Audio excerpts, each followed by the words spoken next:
Both the Shadow Chancellor and the Labour leader said there should be legal action. Do you think there should be legal action taken against Blair? No, I don't think legal action should be taken against Blair.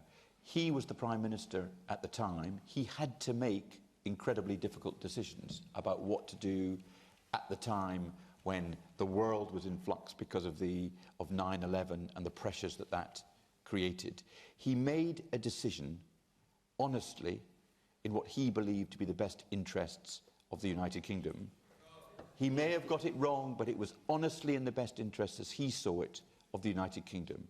He wasn't acting in any way deceptively or dishonestly, but what he thought was best for the country. No, that's not what the report says. The report makes it clear that he did not deceive anybody. It makes it clear that he did not... memos with George Bush. He had discussions with George Bush, but at no stage did he keep secret from the country what the issues were. And Ian was right when he said what the issues were about whether we went to war or not were apparent to the country. And it was a difficult decision, and the country was divided. But he had a clear view about that. The country didn't know that he'd already committed to a decision which didn't involve them.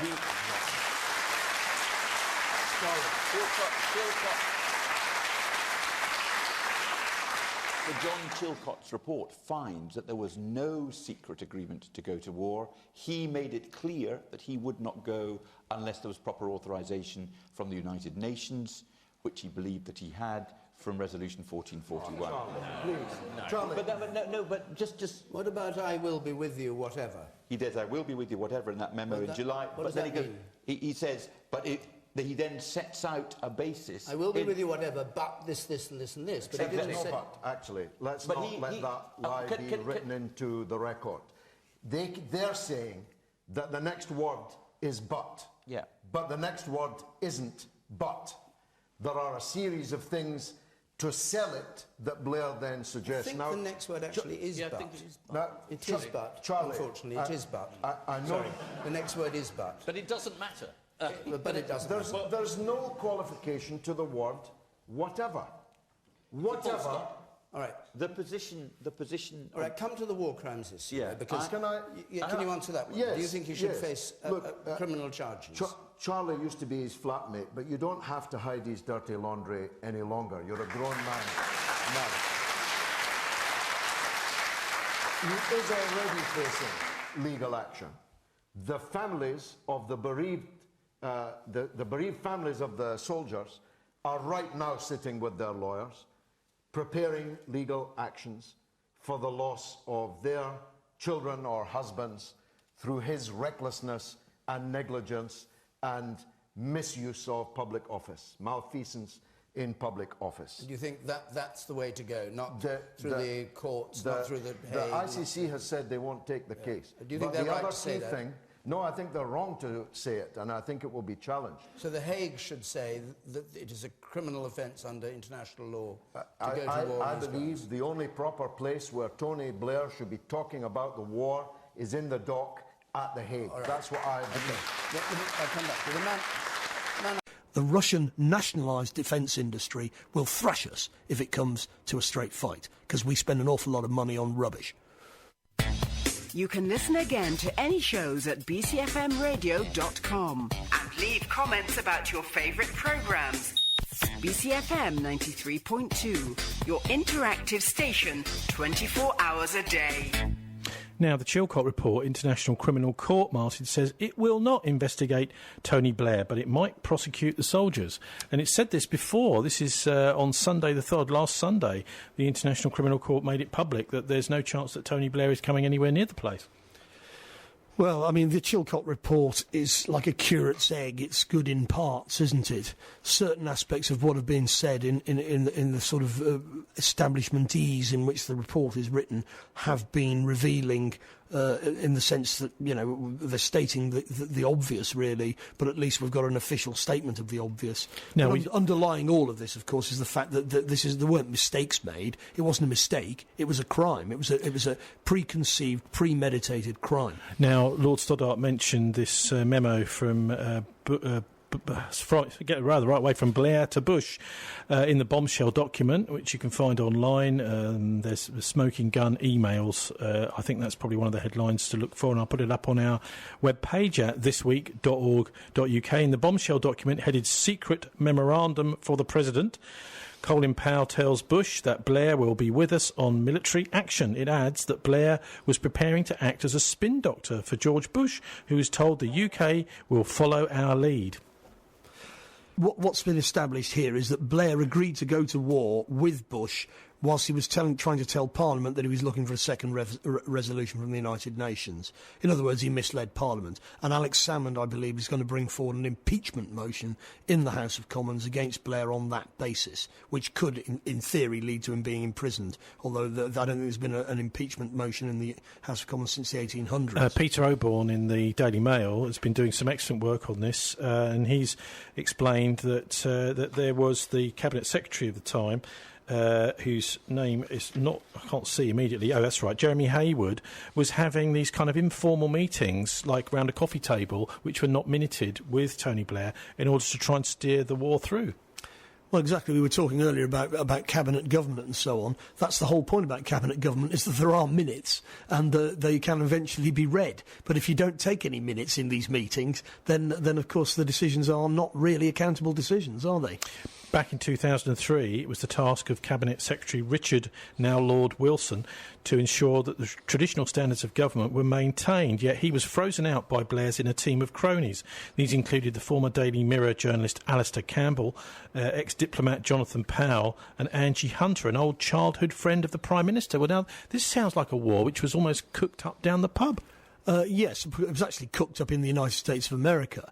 And what these people did was they were given instructions by the United States of America and they took them. Catherine Gunn, who was the GCHQ whistleblower, was in The Guardian today saying, well, we were sent an email by the National Security Agency in the United States saying, we want you to spy on all members of the United Nations and if you can, who are coming to the UN in New York, so that if you can find anything out that might be useful to us in trying to get our war, could you please tell us? And she was actually outraged, saying, well, you know, why are the US National Security Agency giving us instructions to spy illegally on political leaders coming to the UN? And that's the point at which she blew the whistle and leaked the email. The fact is that the war in Iraq was decided long before 9/11. And 9/11 was actually part of the psychological warfare preparation for the war in Iraq. And I'm afraid even the most radical mainstream Labour politicians still don't get this. Well, we heard from Admiral Lord West, really from the horse's mouth, from one of the top military people, that this was being cooked up a year before it ever happened, back in the middle of 2002. And I was quite amazed, I suppose not so amazed nowadays, to see that the Bilderberg meeting in 2002, which happened in the US at Chantilly, very close to CIA headquarters, there was a journalist who I knew at the time, who's died now, is James Tucker. He wrote an article called Bilderberg Are Plotting to Bushwhack Iraq, and he published that on the 7th of April 2002. And he was saying that these were the leaks that had been coming out of the people who were attending that Bilderberg conference over near CIA headquarters.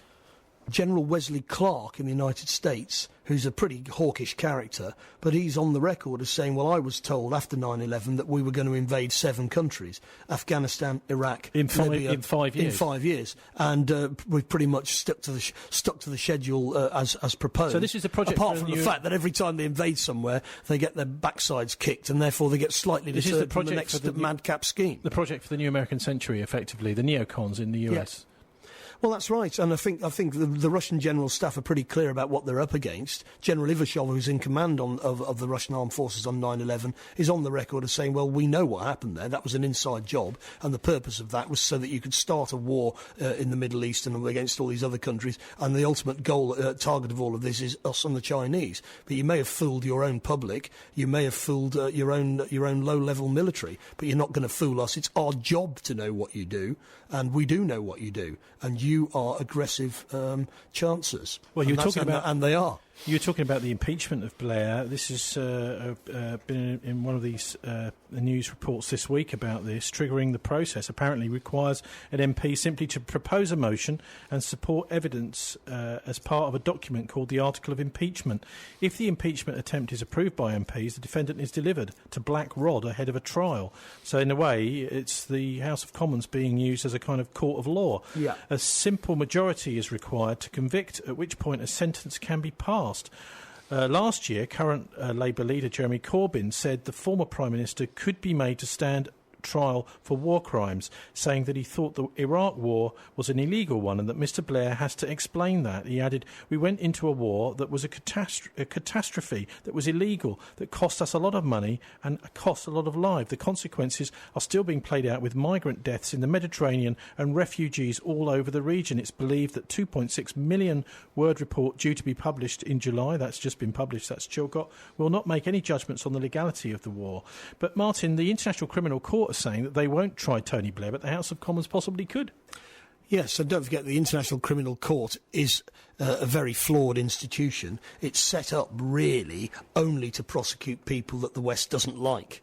And it's not really an independent court. In any case, the Americans haven't signed up for the International Criminal Court because they know if they did, their people would have to stand trial. No, but the British have, and Tony Blair possibly has. Well, indeed. So if there was an impeachment proceedings in the House of Commons, that could lead to him, the punishment being him being sent to the Hague. But the effect of all of this is really damning for morale of the army. They're basically doing an illegal war, which has made more of a disaster than if they had just stayed at home, shall we say, just sitting in deck chairs.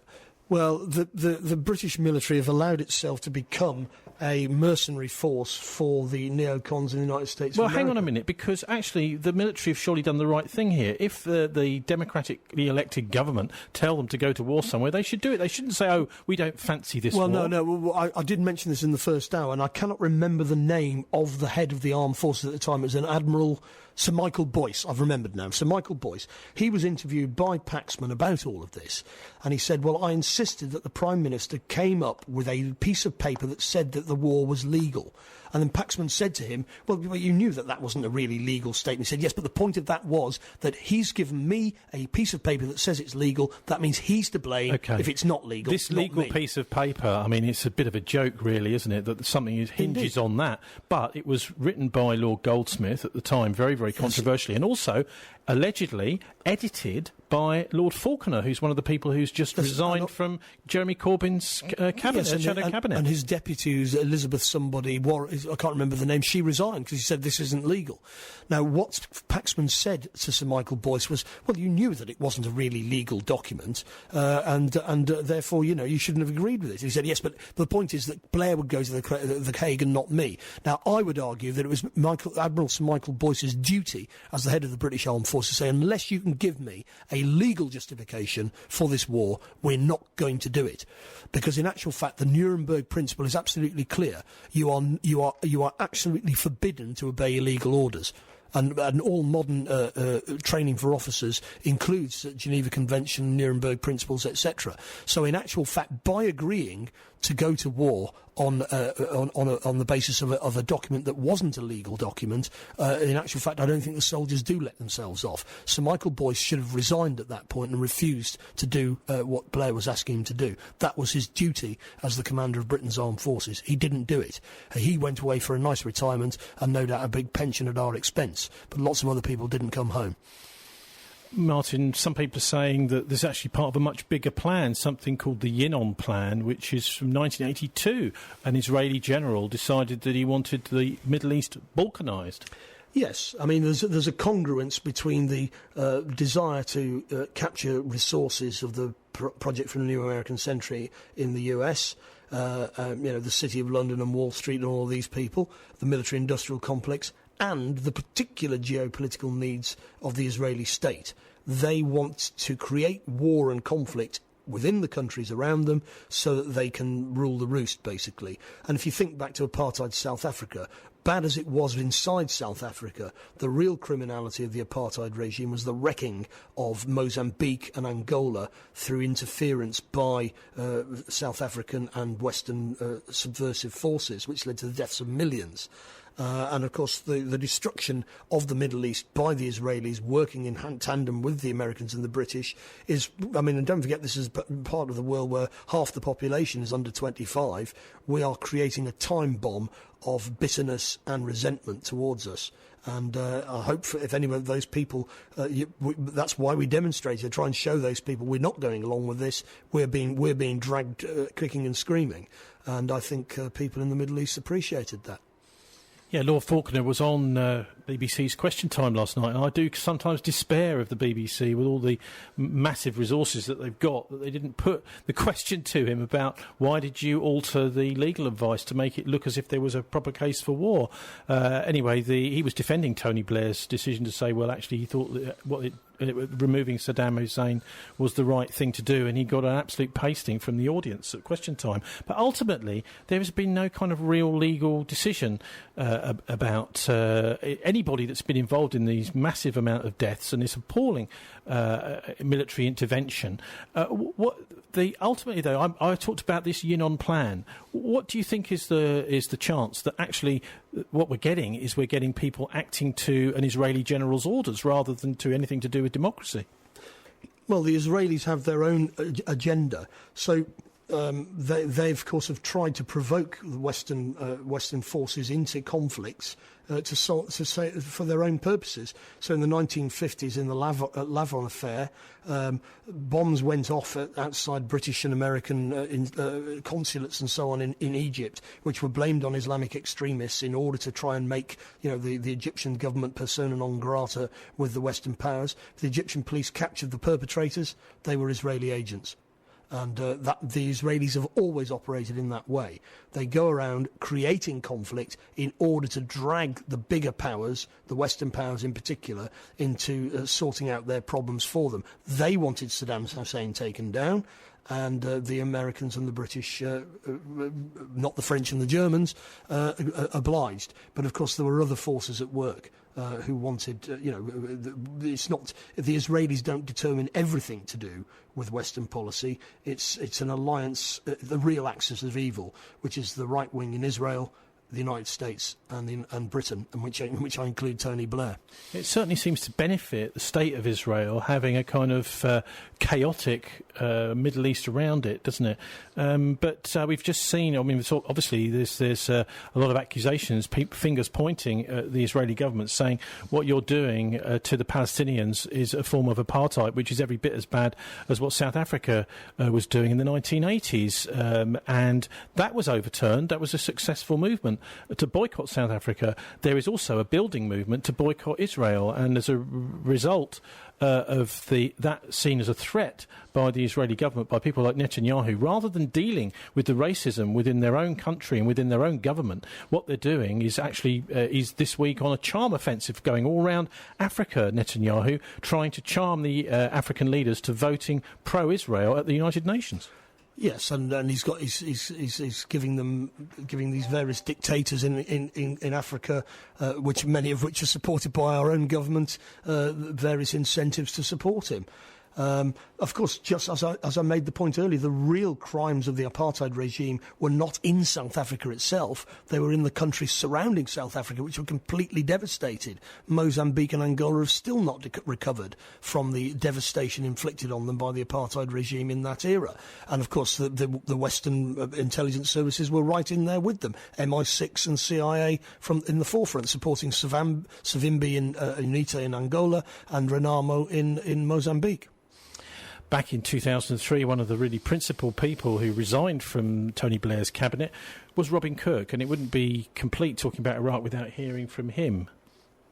I applaud the heroic efforts the Prime Minister has made in trying to secure a second resolution. But the very intensity of those attempts underlines how important it was to succeed. Now that those attempts have failed, we cannot now pretend that getting a second resolution was of no importance. France has been at the receiving end of bucket loads of commentary in recent days. It is not France alone that wants more time for inspections. Germany wants more time for inspections. Russia wants more time for inspections. Indeed, at no time have we signed up even the minimum necessary to carry a second resolution. We delude ourselves if we think that the degree of international hostility is all the result of President Chirac. The reality is that Britain is being asked to embark on a war without agreement in any of the international bodies of which we are a leading partner. Not NATO, not the European Union, and now not the Security Council. To end up in such diplomatic weakness is a serious reverse. Only a year ago, we and the United States were part of a coalition against terrorism which was wider and more diverse than I would ever imagine would be possible. History will be astonished at the diplomatic miscalculations that led so quickly to the disintegration of that powerful coalition. That's the voice of Robin Cook, the very honourable Foreign Secretary who resigned in the run-up to the illegal invasion of Iraq. Martin, he subsequently died, didn't he? But also, he just before he died, in July the 8th, 2005, wrote a Guardian article where he said the struggle against terrorism cannot be won by military means. Yes, and he also pointed out that Al-Qaeda was originally, it means the base, and it was originally a database on a hard drive held in the capital of Jordan, Amman, by Western intelligence services of all the jihadi extremists from Libya and elsewhere who'd been armed and trained and infiltrated into Afghanistan by our intelligence services and special forces. And of course that whole Operation Cyclone, as it was called, the biggest undercover operation in history, was funded through the selling of heroin on the streets of Bristol and other major cities in the Western world. All of that is history, indisputable history. But we still talk as if we are whiter than white, and we occasionally make mistakes, but in general we're trying to do the right thing. That is simply wrong. We are the criminals that we claim other people to be. Bin Laden was, Robin Cook says, though, a product of a monumental miscalculation by Western security agencies. Throughout the 1980s, he was armed by the CIA and funded by the Saudis to wage jihad against the Russian occupation of Afghanistan.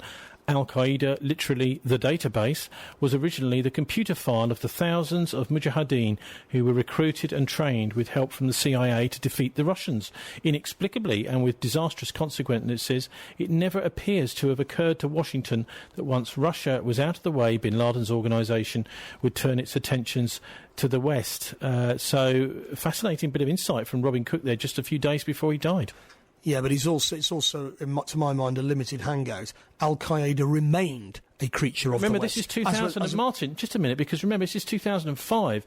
Bin Laden has kind of gone out of the picture. Al-Qaeda is almost being embraced by the Americans now. Well, yes, in the last 2 or 3 years, the Al-Nusra Front in Syria, we are begging, and the British and the Americans are begging the Russians not to bomb them because they are moderate rebels and we've armed and trained them. And that means chaps from Hereford, from the SAS, have been arming and training them. Not in Afghanistan in the 1980s, but in Jordan and Turkey. Turkey's our NATO ally.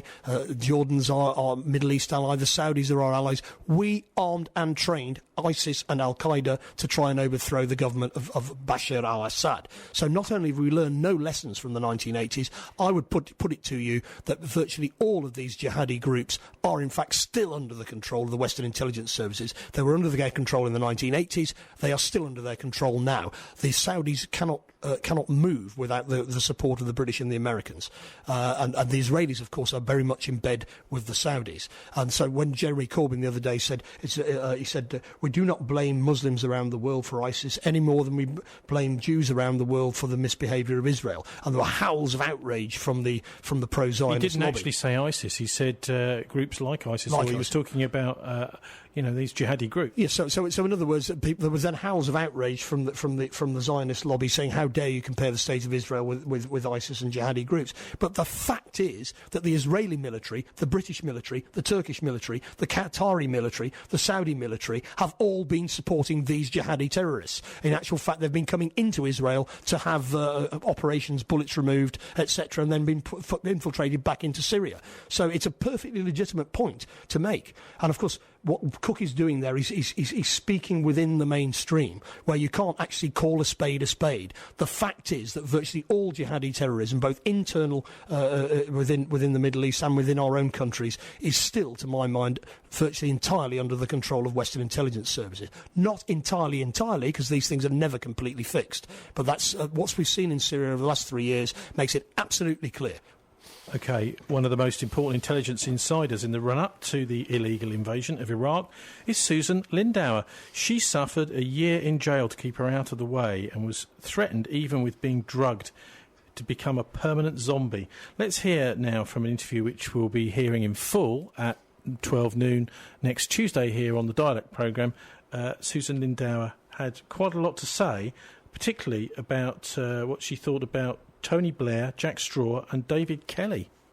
In Britain, I would definitely point my finger at Tony Blair and Straw. Shameful for performances. I was so grievously offended and furious that Tony Blair dared to blame the intelligence community on this. Mr. Chilcot is correct. There was a lot of good intelligence coming out of MI6.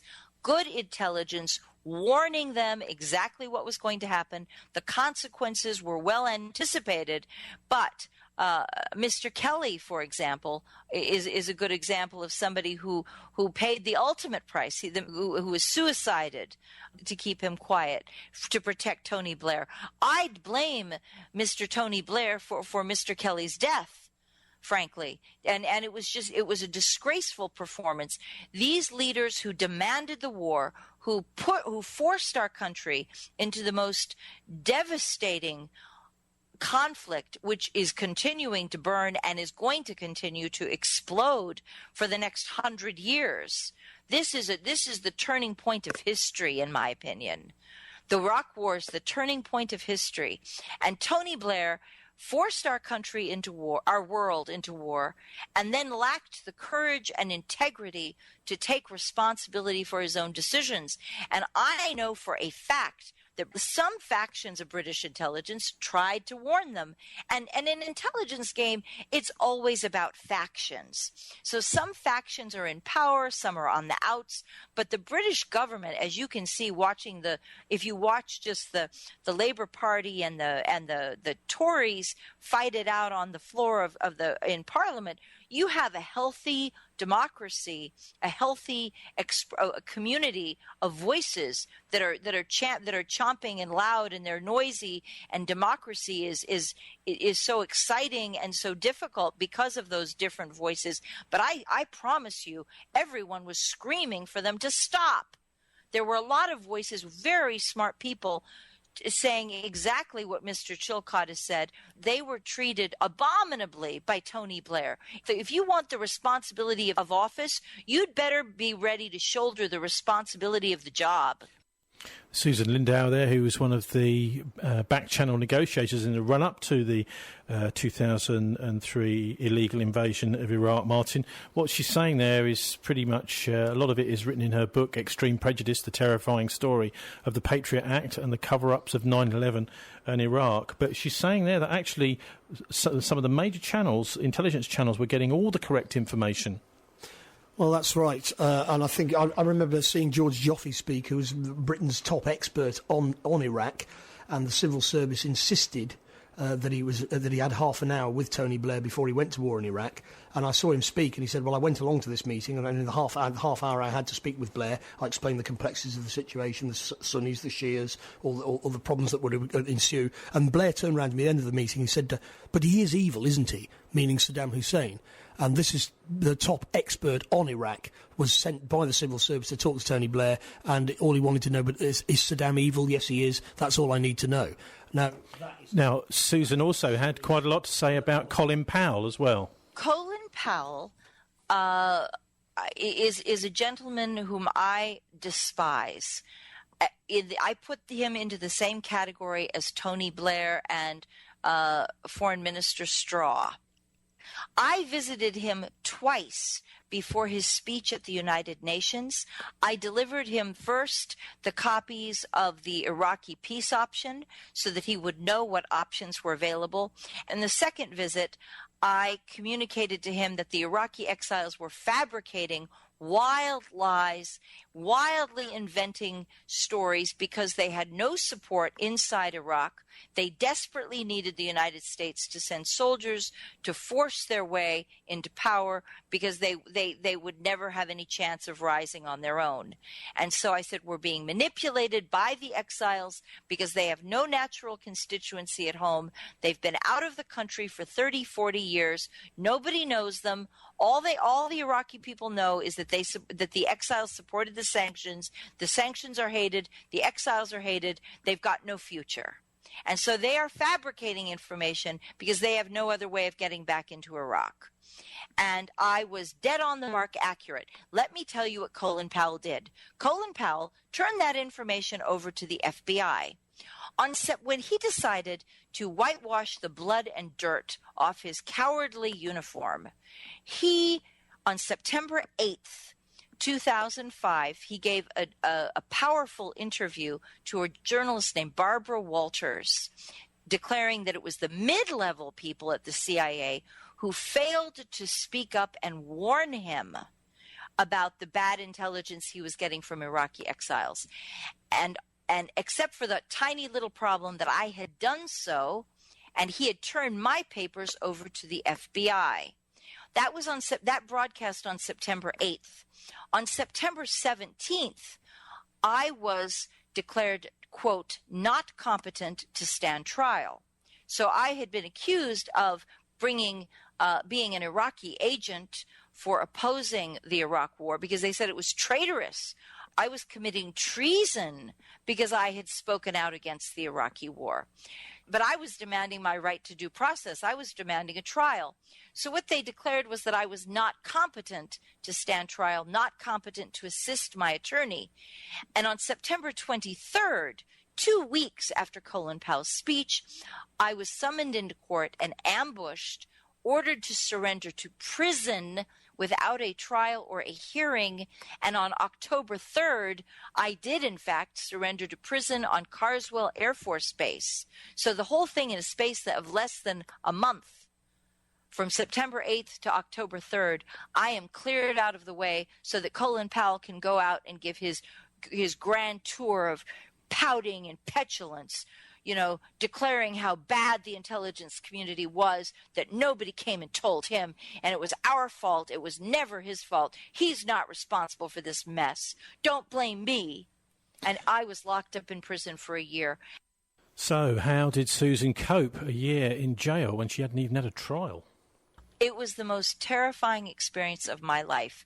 And I'm not saying that anybody who goes to prison it's very unpleasant. Nobody wants to do that. Don't break the law. It's an awful experience. But my case was traumatizing because I was denied the right to a trial. What they wanted to do was to lock me up for 10 years in prison. They actually petitioned the court to do this. Lock me up for 10 years, declaring that I was not competent and therefore I should be denied the right to a hearing in case perhaps I could bring witnesses or prove evidence that my story was true. And while I would be locked up for 10 years, I would be put into a straitjacket and tied down and forcibly injected with drugs that would chemically lobotomize me so that my brain would be cooked.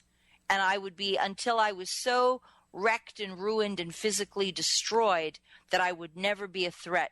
The truth of what I knew would never be a threat to anyone like Tony Blair or George Bush or Dick Cheney or Colin Powell. What scum. That's why I have to tell you, I admire Mr. Chilcot's report very much. And to me, it's personally significant. And the only thing I would add to it that he may not know, they may know this or they may not. They do know that MI6 possessed this information about the real good quality information about what would happen, and that it is not hindsight. Everyone talked about it during the period of time. The one thing that I would add is that while the official channel at the CIA did not share our warnings, did not share the peace option, did not share the fears and the catastrophic analysis, behind the scenes, the individual assets like myself, we did make sure you got it. So we were trying to be good allies to the British by making sure that even if it didn't go through official channels, we took this to the Labour Party. And we took this to Tony Blair's own, not his, I guess you call them a shadow cabinet. I don't know that these people were on his shadow cabinet. They may have been. Some of them may have been. But I was sending information all over Britain, all over the Parliament. Susan Lindau there. She's the author of a book called Extreme Prejudice, The Terrifying Story of the Patriot Act and the Cover-Ups of 9/11 and Iraq. Knows a lot about Lockerbie too, Martin. She's also saying this has been devastating for the US morale in the military, completely devastating. Well, they haven't actually won the war since World War II. They've fought a lot and they've lost a lot, and that's because they picked the wrong wars in the wrong places. She's saying there that the good information was supplied to MI6. We've seen today, or maybe this is going to be in tomorrow's Daily Mail, how MI6 fell under the spell of Number 10, writes Peter Oborne, while MI5 did its job. He explains how security agencies had vastly different ways of dealing with Blair before the Iraq War. Well, as Susan Lindau pointed out, intelligence work is all about factions. I still think that it was a crime, not a mistake. OK, Martin, well, let's hope some of those people get some punishment and some justice for the hundreds of thousands of people that have suffered. And as Susan said, a kind of turning point of history in a negative direction. Terrible crime. Anyway, that's all for this week. Time to sign off now for the Murdoch News at 7. We're online at thisweek.org.uk.